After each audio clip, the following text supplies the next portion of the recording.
Doctor Himanta Biswa Sarma ডাঙৰীয়া দ্বিতীয়বাৰ মুখ্যমন্ত্ৰী হোৱাৰ পিছত প্ৰথম কেবিনেটত যিটো UCC সম্পৰ্কত সিদ্ধান্ত লৈছে মই ভাবোঁ আৰু অসমৰ প্ৰতিজন সচেতন নাগৰিকে এই কথা মানি ল'ব যে অসমৰ ভৱিষ্যতৰ যিটো ডেমোগ্ৰাফিক চেঞ্জৰ সম্ভাৱনা আমি দেখা পাইছোঁ কিন্তু বেলেঞ্চ কৰিবৰ কাৰণে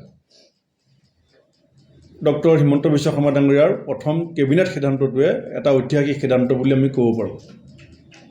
কংগ্ৰেছ দলৰ সভাপতিজনে যোৱাকালি কেবিনেটৰ সিদ্ধান্ত সম্পৰ্কত যিটো মন্তব্য কৰিছে এই মন্তব্যটোৱে প্ৰমাণ কৰিছে যে অসমৰ খিলঞ্জীয়া থলগিৰি ভূমিপুত্ৰসকলৰ লৈ পেলাই কংগ্ৰেছ দলটোৱে চিন্তা কৰিব পৰা অৱস্থালৈ এতিয়ালৈকে অহা নাই।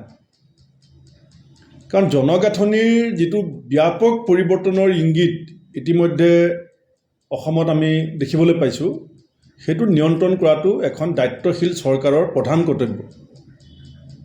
আৰু যিটো কাম কৰিবলৈ যাওঁতে মই ভাবোঁ যে ভৱিষ্যত প্ৰজন্মটোৰ স্বাৰ্থত আৰু আমাৰ জাতীয় চেতনাটোক সুসংহত কৰি ৰখাৰ স্বাৰ্থত আমি মুখ্যমন্ত্ৰীগৰাকীৰ এই সিদ্ধান্তটোক সকলোৱে সমৰ্থন কৰিব লাগে। কিন্তু তাৰ পৰিৱৰ্তে APCC প্ৰেচিডেণ্টজনে যিকেইটা কথা কৈছে মই আগতে সেইকাৰণে কৈছিলোঁ যে তেওঁ অকল দলটোৰ ফেচ হিচাপে আছে। তেওঁৰ যিজন ৰাজনৈতিক গুৰু তেওঁ লিখি দিয়া স্ক্ৰিপ্ট যেতিয়া পঢ়িব তেতিয়া ক্ৰমাগতভাৱে কংগ্ৰেছ দলটো খিলঞ্জীয়া ভূমিপুত্ৰ থলগিৰি ৰাইজৰ পৰা দূৰলৈ গৈ থাকিব আৰু সেইটোৱে শেহতীয়া তেওঁৰ যিটো UCC সম্পৰ্কত প্ৰতিক্ৰিয়া সেইটো প্ৰতিফলিত হৈছে। কালি তেওঁ কৈছে যে এইটো মানে প্ৰথম কথা তেওঁ এই কথাকেইটা কোৱাৰ আগত ভাবিব লাগিছিলে যে অসমৰ খিলঞ্জীয়া থলগিৰি ভূমিপুত্ৰসকলক সম্পৰ্কত কংগ্ৰেছ দলৰ বৰ্তমান স্থিতিটো কি। যিসকল আমি ভূমিপুত্ৰ বুলি কওঁ সেইসকলৰ সম্পৰ্কত কংগ্ৰেছ দলৰ স্থিতি আৰু অন্যান্যসকলৰ সম্পৰ্কত কংগ্ৰেছ দলৰ স্থিতি সেইটো চবেই জানে।